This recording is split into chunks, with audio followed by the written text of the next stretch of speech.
Coucou à tous et bienvenue sur cette nouvelle vidéo. Aujourd'hui, je vous amène avec moi pour vous montrer quelques astuces ménage, des astuces miraculeuses. On va utiliser une petite méthode de grand-mère armée d'un produit naturel. Vous allez voir avec moi tout au long de cette vidéo mes petites astuces. Alors on va commencer dans un premier temps avec ce petit gadget trouvé chez Stockomanie. Si vous me suivez sur Instagram, vous devez voir petit à petit lorsque je trouve mes petits coups de cœur comme celui-ci. Donc j'ai été remplir le réservoir à moitié de vinaigre blanc et l'autre moitié de l'eau, tout simplement, de l'eau froide. Là on utilise le vinaigre dans son état pur. Ensuite, on va simplement donc asperger la vitre, frotter avec la petite ventouse en mousse. Puis, histoire de bien terminer et ne laisser aucune trace, on va venir racler avec le derrière en fait de ce petit outil. Le vinaigre blanc a vraiment la particularité de faire briller, c'est-à-dire briller vos vitres, briller les miroirs ou bien encore les surfaces de notre électroménager. Encore mieux, lorsqu'ils sont en inox, le résultat est 2 fois plus visible.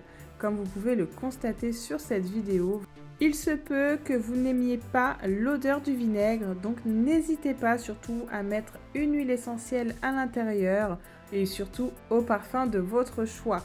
Encore une fois, là j'avais fait un pulvérisateur eau et vinaigre 50-50. C'était dans le même réservoir. Il suffit juste de bien secouer et le tour est joué. De toute façon, on est vraiment sur quelque chose de pratique et de facile à utiliser encore une fois. Là, je vous montre de plus près en fait ce que ça donne sur le bas de mon four. Parce qu'on a beau nettoyer, mais il y a toujours des petites traces, comme si ça laissait un film gras. Donc bon, avec le vinaigre, je vous assure et vous rassure, ça ne laisse aucune trace. Vraiment. Je ne limite pas mes mots. Lorsque je vous dis ça, regardez-moi la brillance que je peux obtenir en fait sur ma plaque et ma faïence. C'est quand même incroyable. Donc quand je vous parle de brillance, là, voilà, on est dans le top 1 du produit pour faire briller. Ensuite, il faut savoir également que le vinaigre a la propriété de désinfecter. C'est pour ça que je l'utilise également à l'intérieur de mon frigidaire. N'hésitez pas, encore une fois, ne lésinez pas sur la quantité que vous allez entreposer. Il faut quand même qu'il y en ait suffisamment pour faire le travail. Et puis honnêtement, c'est un produit déjà qui coûtait pas cher et en plus de ça, on le dilue. Donc pour le coup, on est plutôt très bien. En plus de cela, il faut savoir que ça enlève les odeurs. Donc je l'utilise dans le frigidaire, mais également dans la machine à laver. Alors pour la machine à laver, 1. Il adoucit le linge. 2. Il blanchit. 3. Il nettoie la machine à laver. Bien sûr, on ne s'arrête pas là. Le vinaigre a aussi la possibilité de détartrer. Donc là, en l'occurrence, c'est mon fer à repasser. Mais il peut aussi détartrer la machine à laver. Donc c'est pour ça qu'on en a mis tout à l'heure.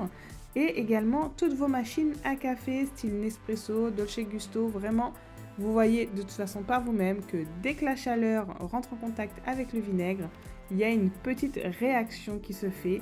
Et le tour est joué de toute façon, vous le verrez à la fin. Ensuite, on nettoie les canalisations, donc là à l'aide d'un petit peu de bicarbonate.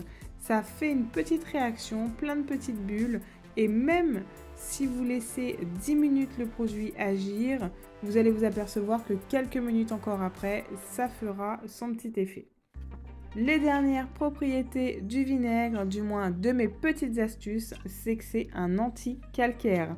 Vous allez voir, c'est assez miraculeux, c'est même très miraculeux, il ne faut pas lésiner sur les mots. On va venir asperger avec juste la tige d'un petit vapeau parce que c'est très chaud. Là, on l'a fait bouillir le vinaigre, donc le mettre dans un vapeau, vous risquez de vous brûler. Donc on évite de prendre autant de risques. Puis on va venir frotter, surtout en fait les petits recoins, c'est là où le calcaire aime se nicher et c'est là où c'est le plus difficile. La petite particularité pour enlever le calcaire, il faut faire monter en température le vinaigre. Donc vous allez le mettre dans une casserole, le faire chauffer jusqu'à ce que ça fasse plein de petites bulles et le tour est joué. Vous allez voir de toute façon, ça va agir quasiment tout seul. Il faut venir frotter un tout petit peu, mais regardez-moi ça. C'est pas incroyable? On dirait que j'ai un nouveau robinet. C'est impressionnant. Pour le coup, le vinaigre est vraiment, mais vraiment miraculeux. Le calcaire, on le trouve un petit peu partout, autant sur la robinetterie, sur les parois de douche, les faïences, dans les éviers. Enfin vraiment, vous avez multiples surfaces à nettoyer. Je vous recommande le vinaigre blanc. Bien sûr, on va détartrer les toilettes parce que c'est pas possible, c'est vraiment très très sale. On a beau nettoyer quotidiennement nos toilettes, on a toujours du calcaire qui vient s'y nicher. Mais heureusement, le vinaigre sera toujours là. Faites bien chauffer le vinaigre jusqu'à ébullition, qui est plein de petites bulles. Vous refermez, faites attention aux vapeurs, c'est pas terrible. Évitez de les respirer et vous venez frotter, donc avec une brosse à dents, une brosse, votre brosse à toilette tout simplement. En tout cas, il faut frotter, vous allez voir, il y a un vrai dépôt qui va sortir. Mais vraiment, vous frottez quelques minutes, c'est amplement suffisant. Et le résultat parle de lui-même. J'espère sincèrement que ces petites astuces pourront vous faciliter le quotidien. N'hésitez pas à me dire ce que vous en avez pensé en commentaire et à liker si vous avez apprécié. À très vite, ciao ciao!